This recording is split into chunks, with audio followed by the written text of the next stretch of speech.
अस्सलाम वालेकुम दोस्तों, मेरा नाम डॉक्टर अली असगर है और आज की इस वीडियो में हम एक बहुत ही इंपॉर्टेंट अनाउंसमेंट को डिस्कस करने जा रहे हैं और वो अनाउंसमेंट ये है PMC national MDCAT test has been postpone.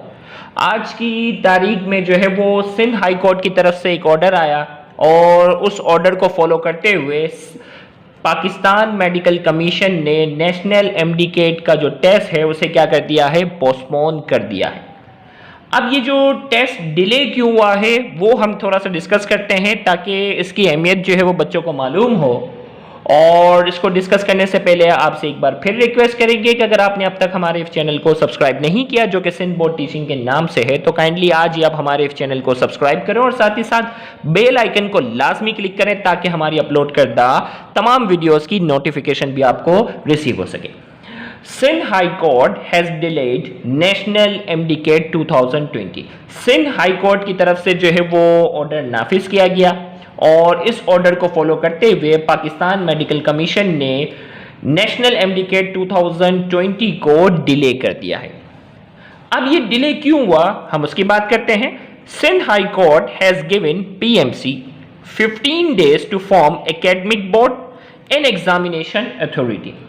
Sindh high court की तरफ से जो सिंध हाई कोर्ट में जो पिटीशन दायर की गई थी उस पर एक ऑब्जेक्शन ये था कि पीएमसी जो है ये टेस्ट कंडक्ट करवा रहा है वो नम्स यूनिवर्सिटी के अंडर ये करवा रहा है, उनकी कोई एकेडमिक बोर्ड नहीं है, ना ही उनकी कोई अलग से एग्जामिनेशन अथॉरिटी है। तो सिंध हाई कोर्ट की तरफ से एक बहुत बड़ा ऑब्जेक्शन था तो सिंध हाई कोर्ट ने इस नेशनल एमडीकेट टेस्ट को जो है वो पोस्टपोन कर दिया है और उस पोस्टपोन में जो है वो 15 डेज का टाइम दिया है पाकिस्तान मेडिकल कमीशन को कि वो अपनी अलहदा से एक एकेडमिक बोर्ड बनाए और एग्जामिनेशन अथॉरिटी हो वो ही जाकर टेस्ट को जो है वो कंडक्ट करें।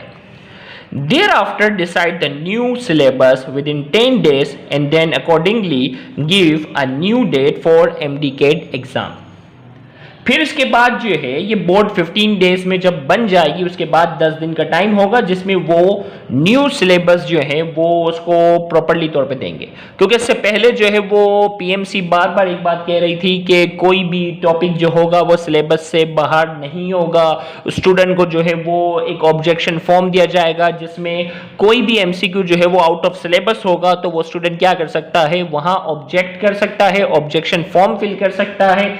तो वहां ये तमाम चीजें जो है वो क्या की गई थी, वहां तमाम चीजें जो है ये पूरी एक्सप्लेन की गई थी। लेकिन वहां सिंध हाई कोर्ट की तरफ से एक ऑब्जेक्शन ये भी आया कि स्टूडेंट जो है वो 2 hours and 30 minutes में पेपर ही अगर कर ले, 200 एमसीक्यू ही कर ले वो बड़ी बात है। तो अब इसमें एक बच्चा, मासूम बच्चा, वो पेपर के दौरान क्या देखे कि कौन सा एमसीक्यू आउट ऑफ सिलेबस है, कौन सा ऑब्जेक्शन करना है, कौन सा नहीं करना है, या पेपर करे। तो एक लिमिटेड टाइम में ये सारी चीजें जो थी वो बच्चों के लिए बहुत ज्यादा मुश्किलात का सबब बन रही थी। तो लिहाजा उन्होंने कहा कि एक एकेडमिक बोर्ड बनाए और एकेडमिक बोर्ड के बाद आप जो है वो 10 दिन के अंदर अपना नया सिलेबस बनाएं और इसके अकॉर्डिंगली न्यू एमडीकेट एग्जामिनेशन जो है वो डेट भी अनाउंस की जाएगी। याद रहे इस साल जो 1,30,472 स्टूडेंट जो हैं वो नेशनल एमडीकेट के लिए एग्जाम के लिए अप्लाई कर रहे थे। Student already registered will be eligible to sit for MDCAT.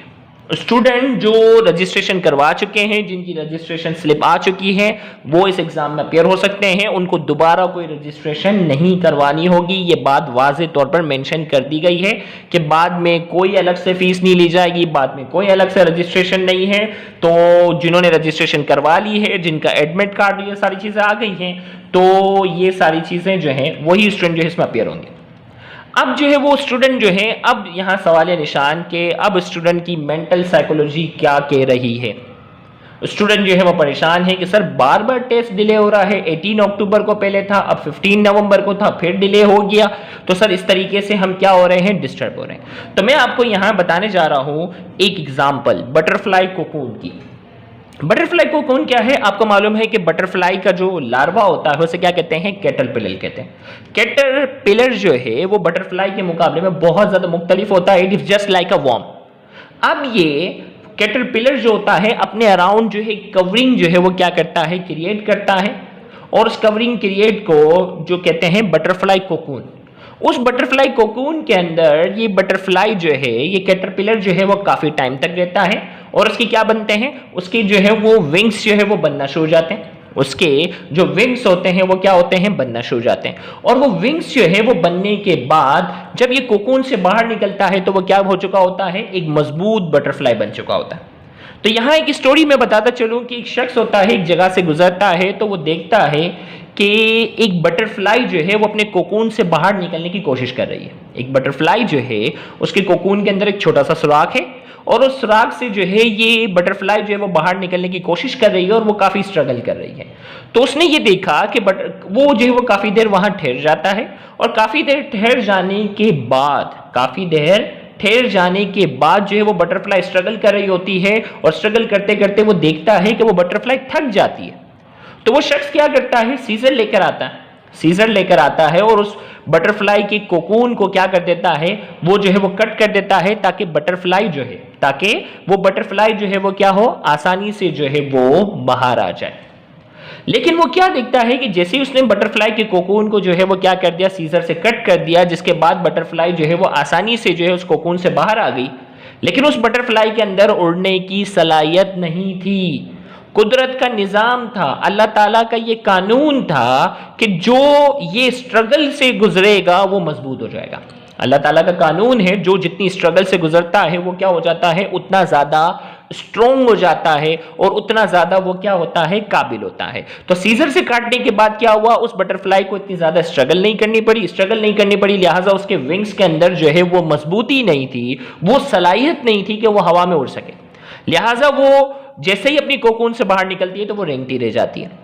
तो कुदरत का कानून यह है कि बटरफ्लाई के कोकून से जब बटरफ्लाई निकलती है उसे बहुत ज्यादा स्ट्रगल करनी होती है और उस स्ट्रगल के नतीजे में उसके विंग्स जो है वो क्या होते हैं, मजबूत से मजबूत होते जाते हैं। और जब वो कोकून को बिल्कुल रप्चर करते हुए बटरफ्लाई जो है वो बाहर निकलती है तो वो एक बहुत ज्यादा मजबूत हो चुकी होती है। तो सेम यहां मैं आपको बताने जा रहा हूं कि 18 अक्टूबर को टेस्ट जो है वो डिले हुआ।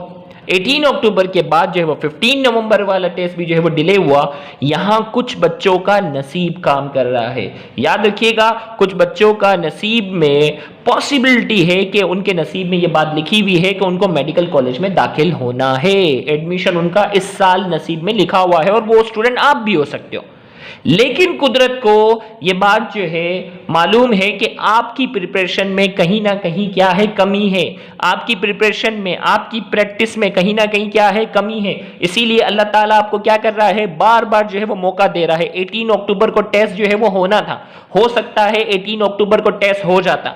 उस टेस्ट में आपकी इतनी गलतियां होती, आपकी परफॉर्मेंस इतनी खराब होती कि आपका मेडिकल कॉलेज में एडमिशन ना होता और वो साल आपका जाया हो चुका होता। इसीलिए 18 अक्टूबर को जो है वो टेस्ट जो है वो क्या हुआ, डिले हुआ। अल्लाह ताला ने कुछ बच्चों के नसीब पर उनको चांस दिया कि बेटा इस साल मुझे हर हाल आपको मेडिकल कॉलेज में दाखिला दिलाना है।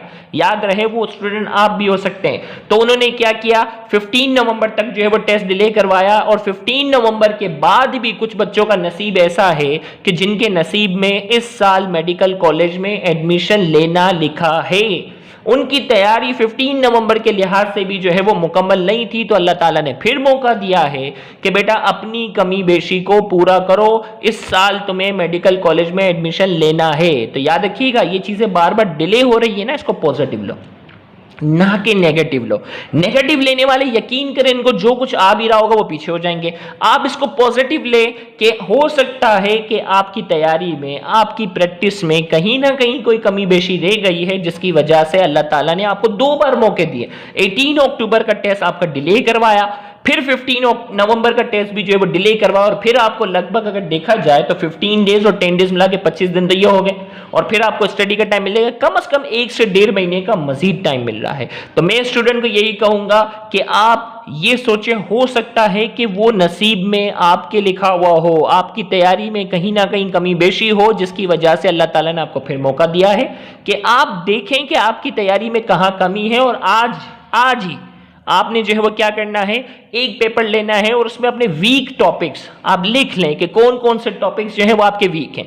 या इसी तरीके से इंग्लिश की वोकैबुलरी को बहुत से बच्चों ने जो नज़रअंदाज कर दिया था, तो आप जो है वो कुछ दिन मखसूस करें जिसमें आपने इंग्लिश ग्रामर जो है उस पर फोकस करना है, क्योंकि इंग्लिश के भी 20 सवाल है। इंग्लिश ग्रामर पे फोकस करना है, इंग्लिश वोकैबुलरी पे फोकस करना है, active voice, passive voice, direct, indirect, जो पूरा सिलेबस में दिया हुआ है, आपने उन सारी चीज़ों को क्या करना है, मार्क करना है और उसको दोबारा से टाइम टेबल क्या करना है, तरतीब देना है और अपने वीक पॉइंट को क्या करना है, मजबूत करना है, ताकि अल्लाह ताला की जो प्लानिंग हो, कहते हैं ना देर सही, कुछ चीजें होती है ना देर से ही, लेकिन जो है वो होती अच्छी है। तो ये पेपर जो है वो डिले हुआ है, इस डिले का आपने जो है वो फायदा उठाना है, ना कि स्ट्रेस क्रिएट करना है, ना कि परेशानी क्रिएट करनी है। आपने सोचना है कि अल्लाह ताला ने आपके नसीब में इसी साल जो है वो मेडिकल कॉलेज में एडमिशन लिखा था, इसीलिए टेस्ट डिले हुआ है। अपने इस 1 से 1.5 महीने को भरपूर यूटिलाइज करें, अपने वीक पॉइंट को नोट डाउन करें और उनकी अच्छे से अच्छी क्या करें, प्रैक्टिस करें। उम्मीद करते हैं कि इस पीएमसी के टेस्ट डिले होने से आप पर एक पॉजिटिव इंपैक्ट आया होगा, ना कि negative. Thank you very much. उम्मीद करते हैं आप अपना फीडबैक जो है वो इस वीडियो के नीचे कमेंट में लाजमी देंगे। Thank you very much. Allah Hafiz.